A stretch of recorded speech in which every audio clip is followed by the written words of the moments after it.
So now whatever we have studied, जो अभी हमने पढ़ा है उस पर बेस्ड क्वेश्चन है, सो दैट हमारे कॉन्सेप्ट थोड़े से और क्लियर होंगे। देखिए क्वेश्चन क्या है, consider the experiment of throwing a fair die. हमने डाई को थ्रो किया, x be a random variable which assigns 1 if the number is even and 0 if the number is odd. What is the range of x? तो सबसे पहले तो अपना काम क्या है, सैम्पल स्पेस लिखना। तो we will write the sample space first. तो डाई का सैम्पल स्पेस हमें पता है क्या है, 1 से लेकर 6। अब देखो इसने क्या बोला, इसने एक रैंडम वेरिएबल डिफाइन करा है। अब ये क्या कहता है कि ये रैंडम वेरिएबल 1 और 0 दो नंबर ले रहा है। अगर आपका नंबर कैसा है, इवन है, और अगर आपका नंबर ऑड है, तो अब वैसे तो हमें क्लियरली समझ में आ रहा है कि क्या इसका रेंज होगा, बट मैं एक बार इसको प्लॉट करना चाहती हूँ। प्लॉट करके एक बार देख लेते हैं तो ये आपका और क्लियर हो जाएगा आपको, 1 और 0। अब जैसे ये है 2 है, तो 2 क्या है, इवन नंबर है। इवन नंबर किस पे होगा, 1 पे। 4 भी इवन है 1 पे, 6 भी इवन है 1 पे, ठीक है। और ऑड नंबर किस पे मैप होंगे, ये 0 पे, ये वाला 0 पे और ये वाला 0 पे। तो बेसिकली ये क्या हो गई, वैल्यूज हो गई ना, इमेजेस हो गई। तो ये आपसे पूछ रहा है क्वेश्चन, तो वेरी क्लियर, रेंज क्या हो गया अपना, 0 हो गया और 1 हो गया। तो इससे आपको रेंज की बात भी समझ में आएगी कि क्या होता है रेंज। अब जैसे इसने बोला चलो ये बताओ, तो अभी मैंने आपको, ये किसके अंदर आता है, ये मैंने बताया था ना, random variable events. Random variable से क्या करते हो आप, प्रोबेबिलिटीज कैलकुलेट करते हो। तो ये इवेंट वाला क्वेश्चन है, events defined by a random variable, ठीक है। अब x इक्वल्स टू 0 है। अब समझ रहे हो, x 0 मतलब x 0 कब होगा, जब नंबर कैसा होगा, ऑड होगा। तो नंबर क्या क्या हो सकता है, 1, 3 और 5। अब 1, 3 और 5 पे प्रोबेबिलिटी निकालनी है, तो टोटल आउटकम्स कितने थे, 6, और फेवरेबल केस कितने हैं, 3। तो आंसर क्या आ गया, हाफ,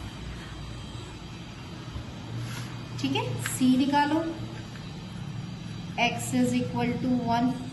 यहाँ देखो x1 कब आ रहा है, जब नंबर कैसा है, इवन है, ठीक है। तो मतलब इवन नंबर क्या क्या हो सकता है, it can be 2, it can be 4, it can be 6। Favourable case क्या है, 3। टोटल केस क्या है, 6। तो आंसर क्या आ गया, half, right. So let's do now second question. Second question क्या है कि टॉसिंग द 3 टाइम्स, आपने अपने एक्सपेरिमेंट को परफॉर्म किया। तो लेट्स राइट आउट, सबसे पहले जैसे आप क्वेश्चन रीड करो तो write down the sample space.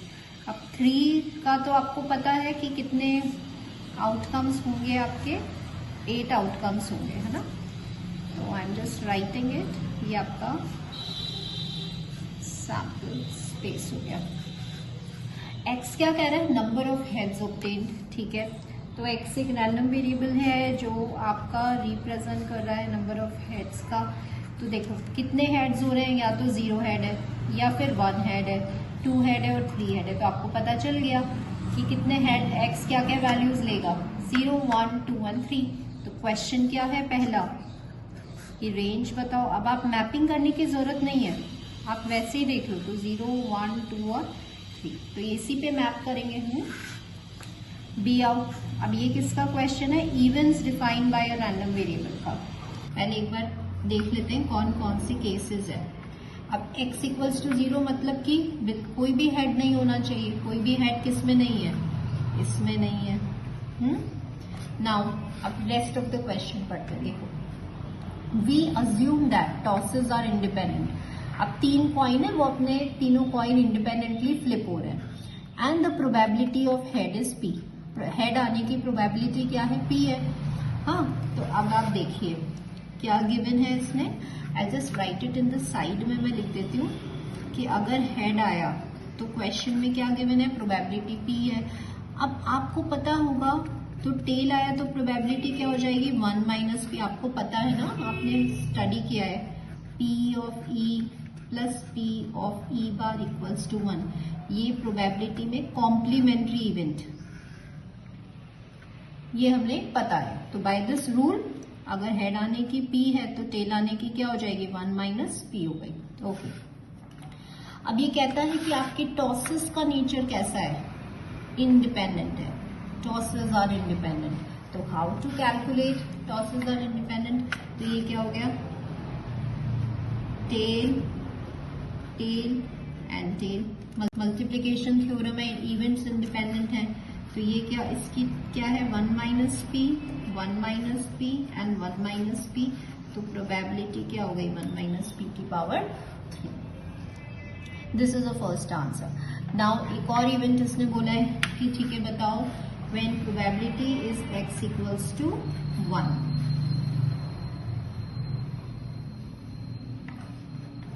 तो x इक्वल्स टू 1 में क्या क्या आ जाएगा, x इक्वल्स टू 1 में क्या क्या आ जाएंगे, एक तो आ जाएगा आपका head tail tail, tail tail head and tail head tail, ये आ गया।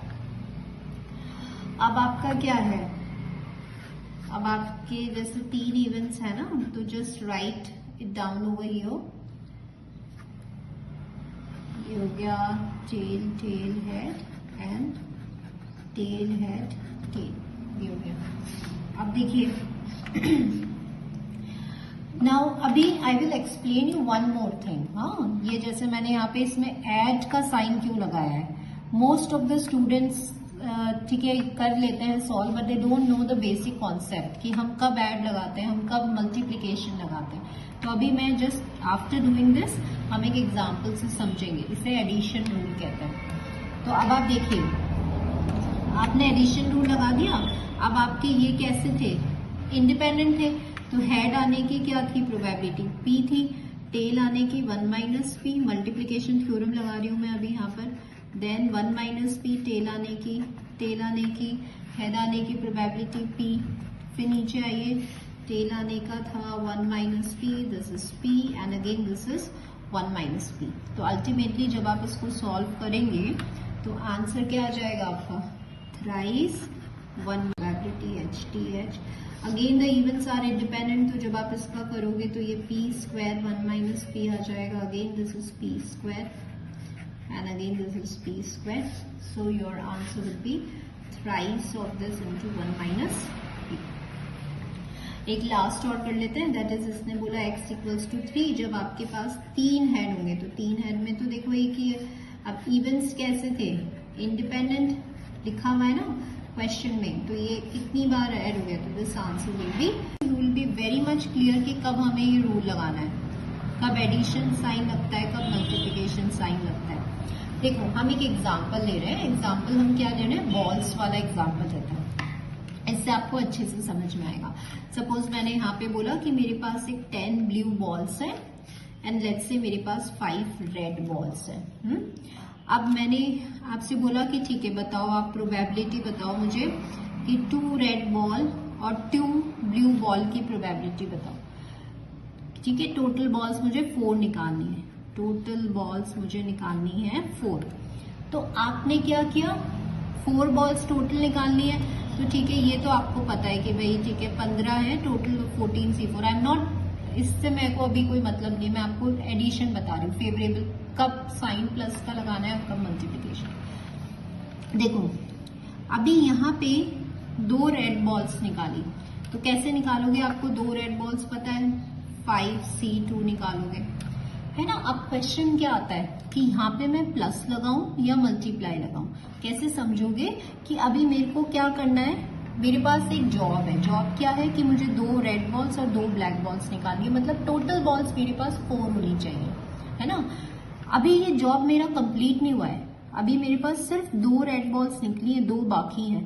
तो जब आपका कोई टास्क कंप्लीट नहीं होता, कोई टास्क फिनिश नहीं होता, तो हम मल्टीप्लिकेशन रूल लगाते हैं। अभी मेरा टास्क फिनिश नहीं हुआ क्योंकि मुझे कितनी बॉल्स निकालनी थी, 4 निकालनी थी, तो इनकम्प्लीट है, अभी मेरा काम पूरा नहीं हुआ। अगर काम पूरा नहीं हुआ तो आप मल्टीप्लिकेशन लगाओ और आपके पास क्या आ जाएगा, 10C2। ठीक है, अब और कई में ये तो पहला इंडिकेशन है, दूसरा इंडिकेशन क्या है कि इंडिपेंडेंट। अगर इंडिपेंडेंट, जैसे मेरे प्रीवियस इस वाले क्वेश्चन में लिखा है कि इंडिपेंडेंट है, तो फिर आपने मल्टीप्लिकेशन थ्योरम पढ़ा हुआ है, जैसे यहाँ पे मैं क्या कर रही हूँ, क्वेश्चन में गिवन है कि टॉसेस इंडिपेंडेंट है। इंडिपेंडेंट कैसे हैं भाई, 3 कॉइन है, ये 3 कॉइन है, यहाँ पे हेड टेल है, यहाँ पे हेड टेल, यहाँ पे हेड टेल, तो ये अपना हो रहा है, ये अपना हो रहा है, इसके रिजल्ट एक दूसरे से अफेक्ट नहीं हो रहे, तो ये तो कॉमन सी बात है। लेकिन कई बार ऐसा होता है जब लिखा हुआ भी नहीं है और समझ में भी नहीं आ रहा, तो इसको आप ऐसे समझ सकते हो। अब इसी प्रॉब्लम को सपोज मैंने थोड़ा सा इसको चेंज कर दिया, मैंने लिखा कि 2 balls ऑफ ईच कलर, ये लिख दिया मैंने, 2 balls ऑफ ईच कलर। तो अब मैंने क्या बोला, अब हर कलर की 2 balls, तो 4 balls ऑफ ईच कलर, 4 निकालनी है ना, 4 balls ऑफ ईच कलर। तो क्या किया मैंने, अब 4 balls मैं रेड कलर की निकाल रही हूँ सपोज, तो क्या हो गया 5C4। अब यहाँ मेरा टास्क जो है, जॉब जो है वो कंप्लीट हो गया, फिनिश हो गया, रेड कलर की आ चुकी है, टास्क कंप्लीट हो गया।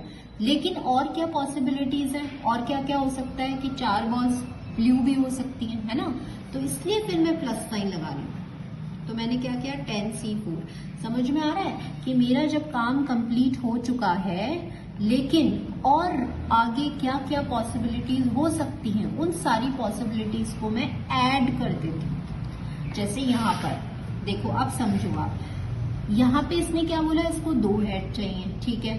अब मेरे पास ये टास्क कंप्लीट हो गया है ना, मेरे को ये पहला आउटकम मिल गया, मेरा टास्क फिनिश हो गया, मुझे 2 हेड मिल गए।